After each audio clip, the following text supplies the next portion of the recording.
This is USVI News, your Virgin Islands connection. Hi, everyone. Thanks so much for joining us for USVI News. I'm Emily Matson. As we begin a new week, COVID-19 cases continue to trend downward territory-wide. Cases have declined on all islands. Health officials are currently tracking 134 active COVID cases territory-wide, with 134 active cases on St. Croix right now, 49 on St. Thomas, and 1 case on St. John. Last week, the total in all islands was over 300. And if you have kids 6 months through 5 years old in your family, they can now get vaccinated against COVID-19. This week, some pharmacies and healthcare providers in the Virgin Islands have already received doses specifically for that age group, and they are ready to administer shots. The USVI epidemiologist explains where they're offering shots for kids 6 months and older and what parents need to know before they go. Exciting news. The Pfizer-BioNTech COVID-19 vaccines are authorized and approved for 6 months to 4 years old as a 3-dose primary series. As of today, anyone 6 months or older can now get vaccinated, which is very exciting news. As a reminder for all parents of children or individuals accompanying these young children for vaccines or boosters, you need to bring an ID for yourself, the parent or the guardian, and the child, as well as the child's birth certificate. These pediatric shots are available on St. Croix at the CVC at the Charles Harwood Memorial Complex only on Fridays from 8 a.m. to 4 p.m. On St. Thomas, they are available Tuesdays and Fridays at the Maternal and Child Health Clinic, or MCH Clinic, from 8 a.m. to 4 p.m.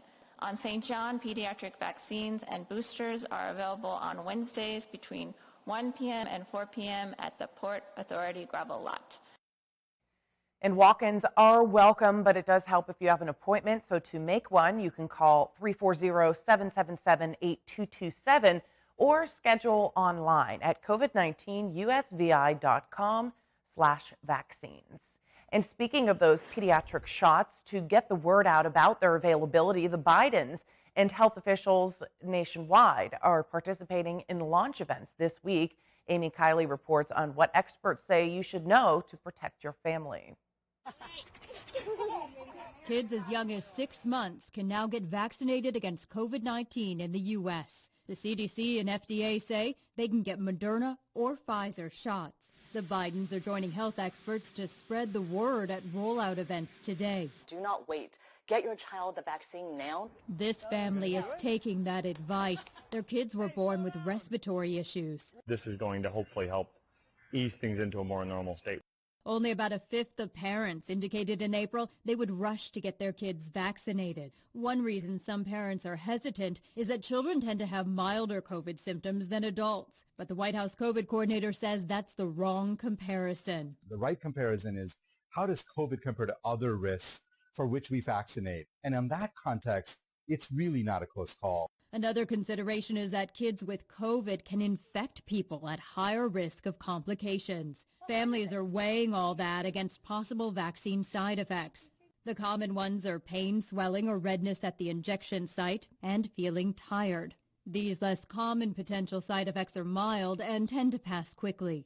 Experts say unless a child just recovered from COVID, they should get the jabs. That's even true if they're about to age into a different dosage. They can still get the higher dose that corresponds to their next birthday. So don't wait. And CDC advisors might have updates coming for 6 to 17-year-olds later this week. The Food and Drug Administration just authorized a Moderna vaccine for that age group. The panel is scheduled to discuss whether to recommend it on Thursday. Stranded and frustrated, millions of Americans blindsided after flights were canceled left and right this past weekend. And experts warn this is just the start of what's to come. Here's what's driving this travel nightmare. Airlines are scrambling to get back on track after a weekend packed with disruptions. Sat on the plane for 4 hours.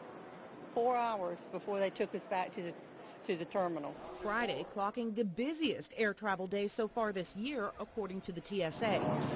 Juneteenth and Father's Day driving more Americans to the skies, a devastating combo of bad weather, staff shortages, and infrastructure challenges, leaving carriers struggling to keep up. Altogether, more than 3,200 flights canceled between Friday and Sunday per FlightAware. They said they shut up pilots, cabin crew, all kinds of shortage they have now. And experts are predicting more travel woes on the itinerary. The layover was supposed to be 2 hours and it ended up being 5. Major airlines already canceling even more flights. Southwest cutting nearly 20,000 of them between June and Labor Day. Delta will cancel 100 daily flights over the next 2 months. Frustrating for travelers and more costly, too. Airfare shooting up more than 10% last month. At United, what we've done is we're flying a smaller schedule than we did in 2019 to try to create some relief. Transportation Secretary Pete Buttigieg is urging airline executives to step up. He met privately with CEOs recently, asking them to review flight schedules and do more to soften the impact of cancellations.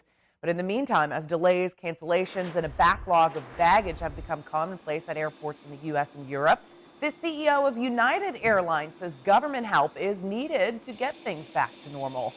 Scott Kirby says United and other airlines are facing challenges after 2 years of reduced activity following COVID-19. He says not only is there a shortage of pilots and flight attendants, but air traffic control is also understaffed right now.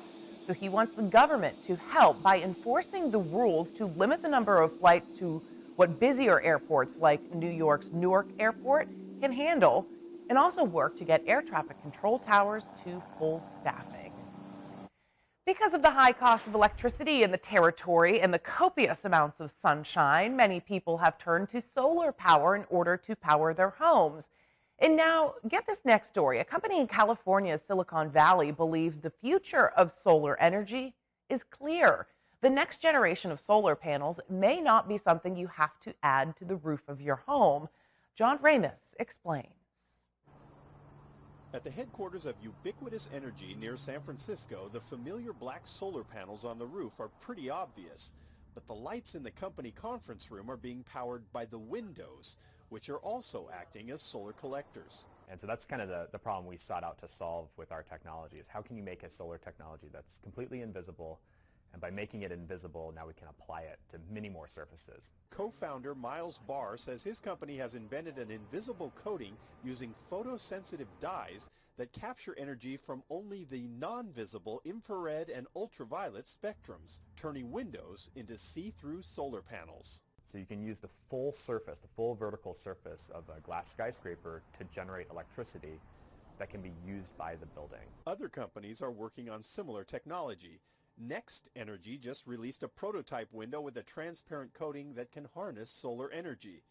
Ubiquitous already has its windows on several buildings, and the company is now gearing up for full-scale production in 2024. We're talking about you're buying a window, and now do you want to pay a little bit more so that your window produces electricity as well? Ubiquitous CEO Susan Stone says there may be more uses down the road. Theoretically, the same coating could be applied to any hard or painted surface, allowing electronic devices and even parked cars to charge themselves. If builders start using the windows, the energy possibilities could be staggering. Every year, more than 20 billion square feet of window glass is installed around the world, enough to circle the Earth 100 times.